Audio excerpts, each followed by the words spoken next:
오늘의 말씀은 빌립보서 1장 29절로 30절 말씀입니다. 그리스도를 위하여 너희에게 은혜를 주신 것은 다만 그를 믿을 뿐만 아니라 또한 그를 위하여 고난도 받게 하려 하심이라. 너희에게도 그와 같은 싸움이 있으니 너희가 내 안에서 본 바요 이제도 내 안에서 듣는 바니라. 아멘. 할렐루야. 여기는 전라남도 영암군 신북면에 있는 아주 작은 모텔입니다. 오늘 아이들과 함께 일정을 소화하면서 다 끝내고 올라가려고 했었는데요. 2시간 한 40분, 50분 걸리는 거리이기 때문에 다음에 또 내려오는 것이 그 숫자가 많아지면 굉장히 부담이 될 것 같고요. 또 아이들의 체력도 괜찮고 제 무릎도 우리 성도님들의 기도 덕분인지 평소에는 약간 절 정도로 아팠었는데 여기에서 하루에 25km 이상, 오늘은 한 35km 정도 걸었는데요. 무릎이 멀쩡합니다. 그래서 상의 끝에 하루를 더 하고 올라가는 게 좋겠다 결정을 내렸습니다. 여러분들을 비대면으로 만나고 또 현장에서 오늘 찬양과 기도를 함께 올리고 있는 우리 성도님들에게는 아마 당황스러웠을 텐데요. 이해해 주시기를 바라고요. 죄송스럽습니다. 하나님께서 우리에게 주시는 말씀을 비대면이지만 함께 나누어 보도록 하겠습니다. 읽은 말씀을 보면 그리스도를 위하여 너희에게 은혜를 주신 것은 말씀합니다. 은혜를 주신 것은 우리에게 다만 그를 믿을 뿐만 아니라 또한 그를 위하여 고난도 받게 하려 하심이라. 이렇게 말씀하고 있어요. 그렇다면 하나님은 우리에게 믿는 은혜뿐만 아니라 고난을 받게 하시는 은혜도 주셨다라고 하는 표현인 것입니다. 은혜로 말미암아 하나님이 우리에게 믿음을 선물로 주십니다. 그 믿음으로 말미암아 우리가 구원을 받지요. 엄청난 은혜입니다. 믿고 싶어도 믿을 수 없어서 믿지 못한다라고 고백하는 사람들 우리 주변에 많이 보지 않습니까? 그런데 저와 여러분은 믿고 있습니다. 아주 자연스럽게 믿고 있습니다. 안 믿는 것이 안타깝고 이상하고, 그래서 우리는 주변의 사람들에게 자꾸 믿음을 전하는데 사람들이 그 믿음을 이해하지 못하고 받아들이지 못하는 것, 그것을 통해서 우리는 우리가 받은 이 믿음이 얼마나 복이고 은혜인지를 새삼 절감하게 되어집니다. 이와 같이 하나님께서 우리들에게 고난이라고 하는 것도 은혜로 주셨다라고 말씀하고 있습니다. 이것이 우리에게 잘 이해가 되지 않기 때문에 고난 앞에서 많은 성도들이 힘들어하고 또 그 고난을 지혜롭게 이기고 자기를 발전시키고 자기를 성장시키는 이런 데로 나아가지 못하는 경우들을 많이 보게 되어집니다.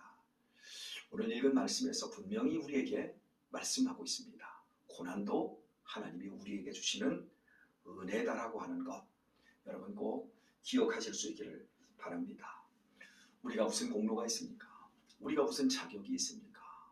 믿음으로 말미암아 하나님의 자녀가 되었고 구원받았고 영원한 생명을 얻었고 하나님을 아버지라 부르며 우리에게 영원한 천국을 하나님이 선물로 주시지 않았습니까? 이 얼마나 감격스러운 일입니까? 이와 마찬가지로 고난 역시도 우리에게 주셨기 때문에 이 고난 앞에서 우리가 굴복하거나 우리가 넘어질 수 없다라는 사실입니다. 그래서 바울은 우리에게 분명히 말씀하고 있습니다. 또한 그를 위하여 고난도 받게 하려 하심이라. 그리고 이어지는 말씀은 너희에게도 그와 같은 싸움이 있으니 너희가 내 안에서 본 바요 이제도 내 안에서 듣는 바니라. 고난을 은혜로 여기고 그 고난을 통해서 우리 자신들이 믿음이 계속해서 성장하는 것처럼 고난을 통해서도 우리를 계속해서 성장시켜야 한다는 겁니다. 이러려면 싸움이 필요한 거죠. 내 자신의 욕망과 속에서 고난의 때에 뿜어져 나오는 원망 그리고 포기, 이런 것들을 이겨낼 수 있는 것, 그것이 결국은 싸움이라는 거지요. 우리에게도 이와 같은 싸움이 분명히 있다. 그러면서 바울은 우리에게 권면합니다. 너희가 내 안에서 본 바요, 이제도 내 안에서 듣는 바니라. 바울은 고난이라고 하는 것을 하나님이 우리에게 은혜로 주셨기 때문에 너희들이 참아라, 이렇게 이론적으로 말하지 않고 너희가 내 안에서 보았다. 내가 어떻게 사역을 하면서 그 사역을 통해서 얼마나 많은 고난의 시간들을, 고난의 사건들을 너희들이 당했는지 보았지 않느냐. 그리고 지금도 너희가 내 안에서 듣고 있지 않느냐. 이런 표현입니다. 저는 바울 사도가 이런 식으로 이야기할 때마다 가슴이 뜨거워집니다. 복음을 전할 때 여기에 있는 것들을 배워서 또 이쪽에 책에 있는 것들을 읽어서 내가 다른 사람한테 이렇다 저렇다 전해줄 수 있습니다. 그런데 내가 겪어봤다, 내가 경험했다, 내가 증인이다, 이렇게 말할 수 있다라고 하는 건 그거야말로 참 부러움이 아닐 수가 없습니다. 그렇지 않습니까? 기도의 응답을 경험한 사람, 은사를 경험한 사람, 전도의 능력을 경험한 사람, 그런 사람들의 이야기는 다르거든요. 내 안에 있다, 내가 증인이다. 여러분, 고난 앞에서도 나는 싸웠고 내 자신을 지켜냈고 이 고난을 인하여서 내가 오히려 기뻐하고 감사하는 것, 너희들이 보고 또 지금도 듣고 있지 않느냐. 여러분, 우리 성도님들에게 권면합니다. 우리 특별히 부모님들에게 권면드립니다. 우리 후배들에게, 우리 자녀들에게, 우리 부모가 고난 속에서 어떤 믿음의 삶을 살았고 또 믿음의 싸움을 이겼는지 보여줄 수 있는 그런 증인이 될 수 있기를 축복합니다. 우리에게는 그런 신앙의 은혜가 있어야 됩니다. 신앙은 그저 이론인 것처럼, 신앙은 그냥 아무 힘도 없는 공허한 이성적 동의인 양 그냥 치부되어서는 안 됩니다. 믿음의 선한 싸움을 싸울 수 있기를 축복합니다. 믿음의 승리자가 되시기를 바랍니다. 고생하는 고난을 믿음으로 이겨내는, 싸우는 이런 삶은 절대 실패란 있을 수가 없습니다. 고난의 세월을 사는 사람들이 있습니다. 그런 사람들은 세월이 흐르고 또 나이가 먹어가면 그 고난의 싸움을 이긴 흔적들을 가지게 되어집니다. 보석처럼 다듬어져 있는 사람들을 우리 주변에 만나게 되는데요. 그런 사람들을 보면 하나같이 이해할 수도 없고 해석도 되지 않는 고난을 경험한 사람들이라고 할 수가 있습니다. 우리에게 이 고난, 그리고 이 고난의 때는 수없이 많은 눈물들을 흘리고 정말 그 어려움들, 기가 막힌 그런 시간들을 살아내거든요. 하지만 그런 시간들을 지난 후에 그 사람들 속에서 보여지는 그 아주 영롱한 보석 같은 심성, 그리고 그들의 삶의 여유, 이런 것들이야말로 왜 고난이 하나님께서 우리에게 주신 은혜인가를 충분히 이해할 수 있는 대목이 아닐 수가 없습니다. 제 설교에 몇 번 여러분에게 소개를 했던 손이 잘려진 제 동기 목사님 있지 않습니까? 그 동기 목사님이 손이 잘라지기 전까지는 전혀 예수님을 몰랐고 세상에서 너무나 잘났고 괜찮았던 사람이었습니다.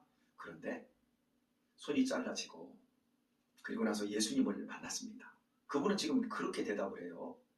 나는 이 손이 잘라졌기 때문에 내가 예수님을 알게 되었고 예수님을 사랑하게 되었다. 나는 예전에 손이 멀쩡했을 때 예수님을 알지 못했던, 그래서 그때로 돌아갈 수 있고 지금 내 모습으로 손이 잘려진 지금 이 상태에서 내가 지금 살고 있는 이 삶, 나는 절대로 바꾸지 않겠다. 나는 오히려 지금이 더 행복하다 이렇게 말합니다. 그렇습니다, 여러분. 우리는 고난을 통해서 다 잃어버리는 것만 있는 거 아니에요. 그분은 손이 잘려져서 손을 잃었지만 예수님을 얻었습니다. 손은 비록 부자유하지만 영혼의 자유를 얻었습니다. 이것이 고난이 우리에게 가져다주는 유익이 아닐 수가 없습니다. 바울은 로마서에서 우리에게 이렇게 권면합니다. 현재의 고난은 장차 우리에게 나타날 영광과 비교할 수 없다. 절대 비교 자체가 되지 않습니다. 그렇습니다. 우리의 인생 속에서 가장 존귀한 우리의 이 삶이 우리에게 평온하든지 아니면 불통하든지 우리의 인생의 삶 속에서 지금 고난의 때를 처절하게 살고 있든지 간에 삶은 하나님이 우리에게 주신 은혜의 선물입니다. 그래서 현재의 고난은 그 고난이 더 깊을수록 우리의 장차 나타날 우리의 변화된 모습, 하나님께서 또한 우리에게 주실 여러 상 이런 것들을 종합을 해보면 정말 비교 자체가 되지 않는다고 할 수 있겠습니다. 바울은 계속해서 우리에게 말합니다. 우리가 잠시 받는 고난에 경한 것은 지극히 크고 영원한 영광에 중한 것을 우리에게 이루게 하시기 위함이다. 이렇게 말씀도 하고 있습니다. 그렇습니다.